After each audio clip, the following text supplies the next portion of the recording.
Basta lutong nanay, siguradong espesyal yan. Yan po ang ating for today's easy recipe, ang aking espesyal na menudo. Umpisahan na po natin sa pagpiprito po ng ating mga ingredients. Unahin ko po yung patatas, pagkatapos po ay carrots, mga tigta 3 minuto lang po. At pagkatapos sinunod ko na rin po yung hotdog at syempre yung atin pong bell peppers. Ito po sa bell peppers, segundo lang po, siguro mga 10 to 15 seconds, okay na po yan.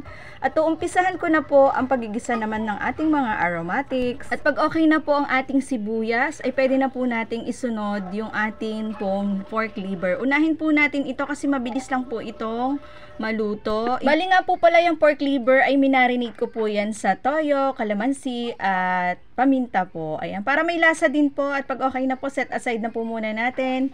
Isusunod na po natin dun po sa ating pinaggisahan ng pork liver, yung atin naman pong pork meat. Bali ito po isasangkot siya natin hanggang sa mawala po yung tubig-tubig. Bali, mas maganda po ay takpan natin para po mas mabilis. Pag sa tingin nyo po ay matigas pa yung meat, pwede po kayo magdagdag ng tubig.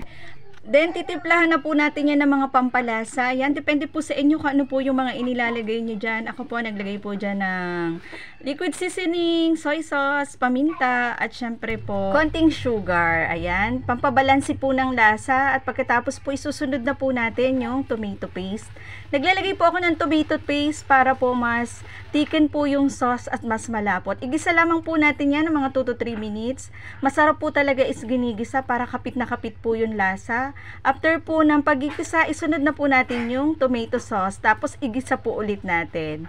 At pagkatapos po niyan, ay mag-a-add na po tayo ng konting tubig lang po para kahit papaano naman po ay may sauce yung ating menudo. Ayan, ganito po. Talaga napakabango po. Amoy na amoy na. Then, isa-isa na po nating ibabagsak yung ating po mga niluto kanina. Unahin po natin itong pork liver. Then, halu-haluin lang po. Lutuin po natin ng mga 2 minuto. Pagkatapos, isunod na po natin yung hotdog at bell peppers. Ganun din po, simmer po ulit ng 2 minuto. At pagkatapos, isusunod na po natin yung panghuling gulay, yung ating pong patatas at carrots. Ayan. Marami pong carrots at patatas po yung inilalagay ko, kung makikita nyo po. Kasi favorite po yan ng mga anak ko. Yan po kasi yung hinahanap nila dyan sa menudo. Then, haluin lamang pong mabuti para po mag-well combine lahat at ma-coat po ng sauce.